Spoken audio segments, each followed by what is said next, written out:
로마서 8장은 성령장이라고 하는데요. 성령이라는 단어가 21번이나 나옵니다. 그래서 예수를 믿은 사람들에게 성령이 들어오셔서 어떤 사역을 하시는가 그 설명하는 것이 로마서 8장이에요. 그래서 로마서 8장을 공부해 보면 성령께서 무슨 사역을 하시는가 그 사역에 대해서 우리가 자세하게 알 수 있습니다. 성령에 대한 잘못된 이해가 세 가지 있는데 그걸 먼저 살펴보고 본론으로 들어갈게요. 서론의 성령에 대한 오해. 첫 번째는 성령의 역사는 물리적으로 나타난다라고 오해를 하는 사람들이 많습니다. 눈에 보이는 현상, 뜨거움, 방언, 통변, 예언, 병고침 이런 것들이 성령의 역사라고 오해를 합니다. 근데 그거는 일부분에 속하는 거죠. 성령께서는 우리 눈에 보이지 않잖아요. 그래서 물리적으로 성령의 역사가 나타나지 않을 때가 되게 많습니다. 우리 눈에 보이지 않게 역사하시는 부분이 되게 많아요. 성령의 역사를 자꾸 눈으로 확인하려고 하면 성령의 역사를 잘 확인할 수가 없습니다. 성령님이 이름이 없어요. 그냥 홀리 거룩한 영이에요. 예수님도 지저스, 하나님도 저호바라고 있는데 성령님 이름이 없어요. 왜 그러냐면 굉장히 감추기를 원하세요. 자기의 사역. 그래서 예수 그리스도를 드러내고 하나님을 드러내는 그런 사역을 하시기 때문에 자기가 드러내는 걸 되게 원치 않으세요. 그래서 조용하게 일을 하시는 분이 성령님이십니다. 성령의 역사를, 성령의 존재를 이렇게 많이 의식하는 분들이 많지가 않으세요. 자신을 자꾸 감추는 그런 성향이 있으시기 때문에 그렇습니다. 두 번째 오해는 특별한 사람에게만 성령이 역사한다라고 생각을 해요. 특별히 목회자에게만 성령이 역사한다라고 생각을 해요. 특별히 선교사님에게는 엄청나게 역사하신다고 그렇게 오해를 하는데 제가 선교사를 해봐서 알아요. 역사 많이 안 합니다. 근데 이제 복음을 전하는데 성령께서 주로 관여를 하시기 때문에 진리의 영이잖아요. 그리고 성교의 영이세요. 성령이 임하시면 권능을 받고 땅끝까지 이르러 정인이 되게 하시는 예수 그리스도를 드러내는 사역을 하시거든요. 진리의 영이 오시면 나를 전가하리라. 예수 그리스도를 드러내시는데 예수 그리스도의 복음을 전가하기 위해서 기적도 일으키시고 어떤 역사를 드러내시는 것, 그런 것을 하심으로 예수 그리스도를 전가하기 위한 보조 역할을 하시는 거죠. 많은 사람들이 제가 선교사 시절에도 막 안수 받으려고 오는 분들이 계세요. 교회 방문 와서 설교가 끝난 다음에.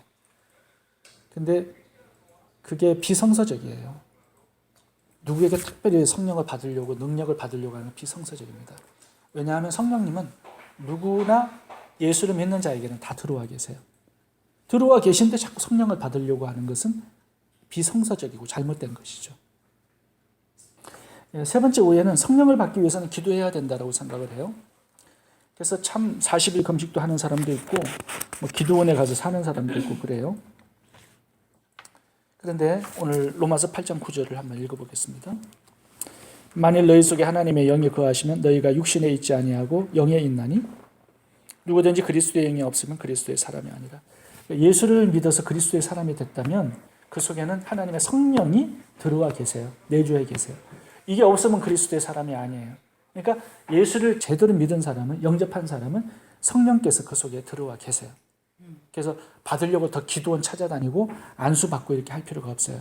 안에 계시기 때문에 그 성령 하나님과 깊은 교제를 나누는 그 역할을 내가 해야 되는 거죠. 성령의 내주하심과 성령의 충만은 달라요. 내주하셔서 내 속에 계시는데 성령께서 액티브하게 활동하시려면 내가 더 많이 기도해야 돼요. 내 죄성이 죽어야 된단 말이에요. 내가 너무 나타나면 성령이 나타날 수 없고 내가 죽어버리면 내 죄성이 그때 성령께서 나타나셔요. 그러니까 기도를 통하여서 성령의 충만을 받는 게 우리들의 역할이에요. 이제 성령을 받는 게 아니라 성령의 충만을 받는 거예요.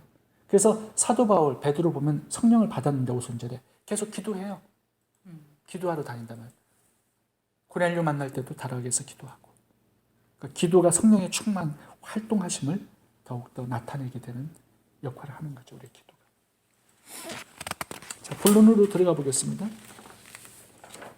성령께서 하시는 사역을 오늘 본문에서는 세 가지로 설명하고 있는데 성령님의 사역 세 가지를 한번 살펴보겠습니다. 제가 거기다 죽음으로 첫 번째 사역을 표현해놨는데 성령님은 우리를 육적 죽음으로 인도하세요. 우리의 죄성을 죽이는 대로 인도하세요. 성령님 내 속에 들어오셔서 하는 첫째 사역은 우리의 육적 죽음을 인도하시는 겁니다. 우리가 예수를 믿고 성령을 받으면 자동적으로 거룩한 사람이 되지 않습니다. 타락한 본성은 여전히 살아있어요. 지난주 설교에 제가 이런 말씀을 드렸습니다. 예수님께서 죽으신 것은 우리의 죄와 사망을 처리하기 위해서 죽으신 거예요. 성령께서 들어오셔서 한 번 더 죽이시는데 내가 죄에 대해서 죽게끔 하시는 거예요. 예수님은 죄가 나에 대해서 죽게끔 만들고 효력을 발휘하지 못하게 하는데 성령님 들어오셔서 내가 죄에 대해서 죽게끔 하시는 거예요. 이 두 가지의 죽음이 우리들에게 필요한 것입니다. 그래야 성화의 과정, 우리가 거룩하게 되는 과정을 겪어나갈 수가 있어요. 어떤 사람들은 성령님의 사역의 인도를 다른 방향으로 생각합니다. 어떻게 생각하는 것 같아요? 방언하고 통변하고 예언하고 치유하고 그냥 그런 방향으로 자꾸 성령의 사역을 오해합니다. 근데 성령께서 우리 속에 들어오시면은 첫 번째 하시는 사역은 우리의 죄의 본성을 죽이는 그 사역을 처음으로 시작을 하세요. 어떤 사람은 제가 출애시에 있을 때 성령께서 아침에 뭐 먹으라고 메뉴를 지정해 주신대요. 점심 때는 스파게티 먹으라고 그러고 저녁에는 불고기 구워 먹으라고 그러고 이렇게 얘기를 해 주신다라는 거예요. 그거는 성령의 사역을 되게 오해하는 사람이에요. 성령의 사역은 그렇게 하지 않았어요. 우리의 부패된 죄악의 마음, 본성을 죽이는 역할을 들어오셔서 하시지 우리를 뭐 다른 사역으로 인도하시는 게 절대 아닙니다. 그래서 우리의 관심을 그런 쪽으로 두면 안 되고요. 내 죄성을 죽이는 그 사역으로 성령님과 함께 동행을 해야 돼요. 이제 그게 되면은 방언도 주시고 사역도 주시고 여러 가지 일들을 하실 수가 있어요. 내 죄성이 죽지 않는데 어떤 사역을 맡기겠어요? 8장 12절부터 14절까지 성령의 사역을 한번 읽어보도록 하겠습니다. 12절, 13절, 14절 한번 읽어주세요. 그러므로 형제들아 우리가 빚진 자로 되 육신에게 져서 육신대로 살 것이 아니니라. 너희가 육신대로 살면 반드시 죽을 것이로되 영으로서 몸의 행실을 죽이면 살리니 무릇 하나님의 영으로 인도함을 받는 그들은 곧 하나님의 아들이라. 하나님의 영으로 인도함 받는 사람이 누굴까요? 바로 육신대로 사는 것이 아니라 영으로 몸의 행실을 죽이는 사람입니다.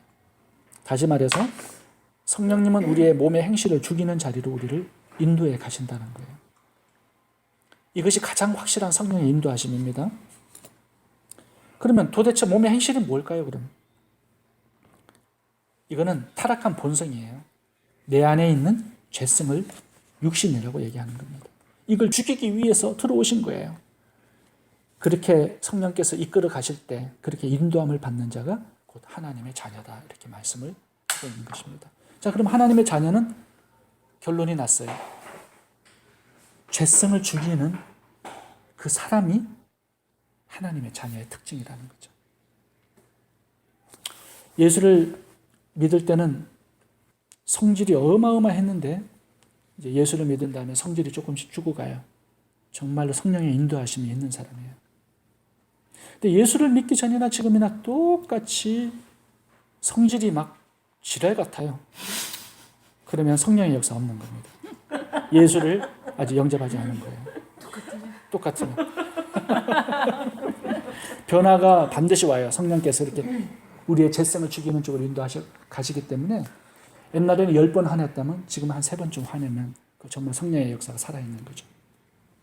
옛날에는 음란의 생각을 10번 했으면 성령이 들어오셔 난 다음에 그게 쇠퇴해 가요. 그러면 성령께서 계시는 거예요. 예수를 믿은 사람이에요. 근데 하나도 변화가 안 돼. 옛날에도 술 엄청 먹었는데 지금도 술 먹어. 옛날에도 성질 엄청 났는데 지금도 성질이 똑같아. 그걸 한번 생각해 봐야 되는 문제예요. 왜냐하면 성령께서 들어오시면 우리의 재성을 죽이는 곳으로 인도해 가기 때문에 우리가 성령의 인도하심을 받아 우리의 재성이 죽어간다는 것입니다.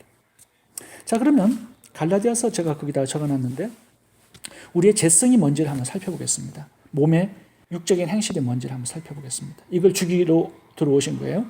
제가 읽어보겠습니다. 17절, 18절, 19절, 20절까지 읽어보겠습니다. 육체의 소욕은 성령을 거스리고 성령의 소욕은 육체를 거스리나니 이 둘이 서로 대적함으로 너희의 원하는 것을 하지 못하게 하려 함이니라. 너희가 만일 성령이 인도하시는 바가 되면 율법 아래 있지 아니하니라. 육체의 일은, 자, 이걸 주기도 들어오셨는데 현재 아니 곧 음행과 더러운 것과 호색과 우상 숭배와 술수와 원수와 맺는 것과 분쟁과 시기와 분냄과 당짓는 것과 불리함과 이단과 투기와 술 취함과 방탕함과 또 그와 같은 것들이라. 전에 너희에게 경계한 것 같이 경계하노니 이런 일을 하는 자들은 하나님의 나라를 유업으로 받지 못할 것이요 천국 못 간다 이겁니다. 한마디로 얘기하면 성령께서 들어오신 이유는 바로 이런 육적인 우리의 죄의 행실을 죽이기 위해서 들어오신 거예요. 자, 그러면 한 가지 질문합니다. 여기에 있는 육적인 행실 특징이 뭘까요? 단 한 가지의 특징이 나옵니다. 이 모든 것이 하나를 딱 목표를 하는데 관계를 파괴하는 것을 목적으로 해요. 이 죄들. 봐보세요. 우상숭배는 하나님과의 관계를 파괴하는 거예요. 음행은 뭘 파괴하죠? 가정을 파괴하는 거죠. 사랑하는 배우자에게 짓는 가장 큰 죄가 음행입니다. 여기 시기, 분냄, 술 취함 이거는 뭐예요? 이웃과의 관계를 파괴하는 거예요. 성령의 인도함을 받는 사람들은요, 재성이 죽어가는데 그 결과로 관계가 좋아져요. 하나님 관계, 이웃 관계가 좋아지는 게 성령의 인도하심을 따라 사는 사람들의 특징입니다. 이 14가지의 재성을 가진 자들의 특징은 뭐냐? 철저하게 이기적이에요. 자기 자신만을 목적하고 살아가는 사람이에요. 성령께서 이걸 파괴하셔서 하나님 관계와 이웃 관계를 좋게 만듭니다. 그 후반부에 나오는 특징들을 살펴보세요. 성령께서 인도하시는 방향인데 22절부터 이제 봅니다. 성령의 열매는 사랑, 희락, 화평, 오래 참음, 자비, 양성, 충성, 온유, 절제니 이 같은 법을 금지할 법이 없느니라. 그리스도 예수의 사람들은 육체와 함께 그 정과 욕심을 십자가에 못 박았느니라.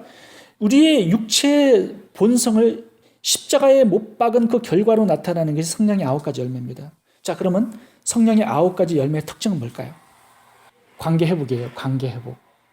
이 성령의 열매를 보시면요, 하나님 관계에서 나타나는 열매가 있고 이웃 관계에서 나타나는 열매가 있습니다. 온유, 절제, 오래 참음 이런 걸 사랑과의 관계 속에서 나타나는 열매예요. 관계가 좋아져요. 이게 성령께서 우리를 이끌어 가시는 방향입니다. 하나님 관계, 이웃 관계가 좋아져요. 내 재성을 죽임으로 인해서. 부부 관계가 옛날에는 너무너무 안 좋았어요. 근데 예수를 믿고 성령이 들어오셔서 나를 인도해 가십니다. 부부 관계가 좋아지는 쪽으로, 자녀 관계가 좋아지는 쪽으로, 성도와의 관계가 좋아지는 쪽으로, 직장 동료와의 관계가 좋아지는 쪽으로 이끌어 가셔요. 내 죄성을 죽임으로 말미암아. 부부싸움 하게 되면은 어떻게 해요? 부인들이 남편에게 예수 믿기 때문에 참죠. 근데 마음속에는 너 두고 보자. 이런 마음이 많이 있어요. 그리고 부부싸움 하고 나면요, 항상 음식이 짜요. 왜냐하면 소금을 엄청 집어넣기 때문에. 너 한번 맛봐라. 막 MSG 한 봉다리를 다 집어넣어요. 오뎅국 끓인다고 하면서. 먹어보면 맛은 좋은데 일찍 죽어요. 근데 이제 성령의 인도하심을 받는 사람은 어떻게 될까요? 성령께서 얘야, 긍휼히 여길 마음. 그거 다치면 어떻게 하겠냐? 반만 쳐라, MSG. 적당히 쳐라. 이제 그렇게 마음속에 어떤 찔림을 주시겠죠. 그렇게 성령의 음성을, 인도하심을 따라가다 보면 내 재성을 죽이게 되고 관계가 회복되고 좋아지게 된단 말입니다. 성령은 우리가 예언이나 통변이나 치유나 이런 쪽으로 성령의 물리적인 나타나심 쪽으로 인도하시지 않으세요. 처음에 들어오셔서 우리의 재성을 죽이는 죽음으로 인도하십니다. 예수님은 죄가 나에게 죽고 성령님은 내가 죄에 죽도록 그런 사망 선고를 할 수 있도록 인도해 가시는 역할을 하십니다. 두 번째, 성령께서 하시는 두 번째 사역은 하나님과 친밀함 속으로 인도해 가십니다. 하나님과의 친밀함 속으로. 거기에 로마서 8장 15절 한번 좀 읽어주세요. 너희는 다시 무수하는 종의 영을 받지 아니하였고 양자의 영을 받았으므로 아바 아버지라 부르짖느니라. 여기에 어디로 인도해 가세요? 아빠 아버지라고 부르는 그 친밀함 속으로. 나를 지으신 그분이 우주의 창조자세요. 근데 아버지예요. 창조자가 아니라 아빠로 만날 수 있도록 성령께서 인도해 가시는 거예요.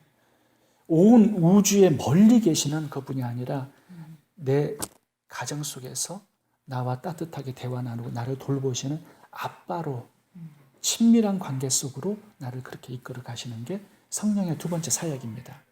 죄성을 계속 죽여나가다 보면 이제 하나님과의 관계가 회복이 돼요. 아빠라고 부를 수 있는 친밀함 속으로 나를 이끌어 가시는 것입니다. 성령께서 우리를 친밀함의 자리로 이끄시는 이유가 있습니다.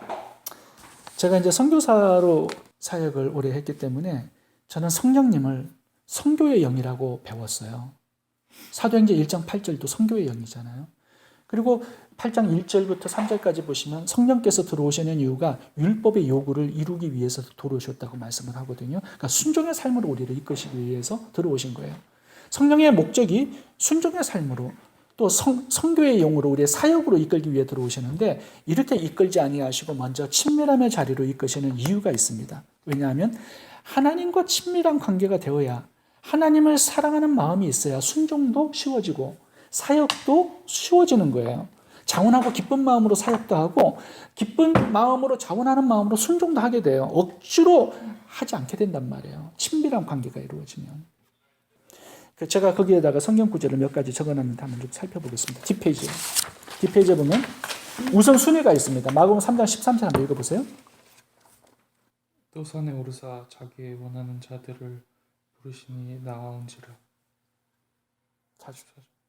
이에 12를 세우셨으니 이는 자기와 함께 있게 하시고 또 보내사 전도도 하며 귀신을 내쫓는 권세도 있게 하려 하십니다. 여기 보시면 우선순위가 뭐예요? 12를 제자를 부르신 이유가 사역을 맡기기 위해서 먼저 부르신 게 아니라 자기와 함께 있게 하시고 이 친밀함의 관계가 형성이 되면 전도도 하게 돼요. 자원하는 마음으로. 아버지의 마음이에요. 영혼들을 구원하는 거. 그래서 내가 자원해서요. 내 돈 쓰고 가지고 희생하면서 목숨도 바쳐가면서. 근데 3장 15절 봐보세요. 귀신을 쫓아내는 권세도 있게 하세요. 친밀하면 권세도 주는 거예요. 왜냐하면 안심하거든. 이 사람이 이 권세를 써도 안심하거든. 근데 하나님을 잘 몰라. 친밀하지도 않아. 근데 순종도 하고 막 권세도 행해. 이게 형식적이고 가식적이게 될 수 있어요. 하나님을 사랑하지 않고 하면. 이게 어떤 사람의 특징이죠? 마태복음 7장 보면요. 나더러 주여 주여 하는 자마다 다 천국에 올 것이 아니라고 말씀하면서 그 후반부에 보면은 내가 주의 이름으로 권능도 행하고 귀신도 쫓아내고 선지자 노릇도 하지 않았으니 나는 너를 도저히 모른다. 떠나가라고 얘기하죠. 왜 그래요? 하나님과 친밀한 관계가 없어. 그러면 또 사역도 하고 뭐 권능도 행하고 이게 전부 다 하나님과 거리가 먼 얘기예요. 가장 중요한 것은 하나님을 아는 거고 하나님과 친밀한 관계를 회복하는 거예요. 성령님은 그쪽으로 먼저 이끄신다라는 것입니다. 누가복음 15장 15절부터도 한번 봐보세요. 예수의 소문이 더욱 퍼지매 허다한 무리가 말씀도 듣고 자기 병도 나음을 얻고자 하여 모여오되 예수는 물러가서 한적한 곳에서 기도하시니라. 예수님은 사역이 우선순위가 아니었고 기도함으로 하나님과의 친밀한 관계가 우선순위였어요. 그래서 매일 새벽 예배를 드려요. 그런 친밀한 관계 속에서 하나님께서 말씀해 주세요. 오늘은 내가 이걸 좀 했으면 좋겠다. 예수님이 그걸 하세요. 이 하나님과의 친밀한 관계가 우리의 삶 속에 가장 우선순위로 와야 합니다. 그 관계를 회복하는 것이 우선순위예요. 성령님은 그 부분을 도와주기 위해서 들어오신 거예요. 그러니까 성령이 들어오시면 자꾸 하나님을 아빠로 만나게 되는 것입니다. 두려운 형벌을 주는 심판자도 아니요. 우리를 멀리 우주에 떠나서 우리를 그냥 감찰하시는 그런 분이 아니에요. 나의 삶 속에서 나를 자상하게 돌보시고 나의 문제를 들어주시는, 해결해 주시는 아빠로 나와 관계를 형성하게 되는 거예요. 세 번째, 성령께서 첫 번째는 우리의 죄성을 죽이는 쪽으로 우리를 인도하시고 하나님과의 친밀한 관계 속으로 우리를 인도하시고 세 번째는 우리의 가치를 알게끔 인도하세요. 우리의 가치가 얼마나 대단한 존재인지를 깨닫게 해주세요. 이렇게 해서 우리의 자존감을 우리가 회복할 수 있도록 하십니다. 17절을 제가 읽겠습니다. 자녀이면 또한 후사 곧 하나님의 후사요 그리스도와 함께한 후사니 우리가 그와 함께 영광을 받기 위하여 고난도 함께 받아야 될 것이니라. 여기 보시면은 후사라는 단어가 3번 나오죠. 자녀, 후사, 하나님의 후사, 그리스도와 함께한 후사. 이 후사가 에어라는 뜻이에요. 상속자라는 뜻입니다. 그러니까 하나님의 자녀가 되었다라는 것은 하나님의 것을 물려받는 상속자가 되었다라는 거예요. 상속자는 아들이어야만 상속자가 됩니다. 그러니까 하나님의 소유를 물려받기 위해서는 하나님의 자녀가 되어야 된다는 건데 예수를 믿으면 하나님의 자녀가 되는 거예요. 요한복음 1장 12절. 예수를 믿는 자, 곧 영접하는 자에게는 하나님의 자녀가 되는 권세를 주셨다라고 말씀하시죠. 예수를 믿는 자에게 주시는 가장 큰 축복은 하나님의 자녀가 되는 것이고 이것은 하나님의 나라를 물려받는 왕자가 된다는 의미가 있는 것입니다. 여기 보면은 이제 하나님께서 우리를 입양시켜서 자기의 자녀로 삼았다라는 겁니다. 예수님 믿음으로 우리가 이제 입양아가 된 거예요, 하나님께. 근데 여기 보면은 중요한 두 단어가 하나가 있습니다. 여기 하나님의 후사, 그리고 또 하나는 그리스도와 함께한 후사. 이 두 가지가 단어가 나와요. 하나님의 후사, 그리스도와 함께한 후사. 제가 예화를 좀 하나 들어야 쉽게 이해할 수가 있을 거예요. 노현정이 자녀가 셋이잖아요. 그 3명에게 노현정이 이제 엄청난 거부가 되었어요, 나중에. 그래서 이제 죽기 전에 자녀 3명에게 자기의 재산을 물려줘요. 자, 그러면 3명이면은 어떻게 되죠? 33%의 지분을 갖잖아요. 그러니까 노현정의 100 밀리언을 33억씩 이렇게 나누는 거예요. 자, 그러면 세 자녀가 노현정의 100%의 재산을 상속받는 건 아니에요. 33%, 3분의 1만 상속을 받아서 3분의 1만의 소유권을 가지게 되는 겁니다. 근데 이게 예수 그리스도와 함께한 후사는 뭐냐면 공동 상속자예요. 노현정이 33%의 지분으로 이렇게 나누는 게 아니라 3명을 공동 상속자로 만들어서 세 사람 다 100%씩의 지분을 가질 수 있게끔 사인할 수도 있어요. 그게 공동 상속자라는 뜻입니다. 3명이 다 100%의 상속을 갖는 거예요.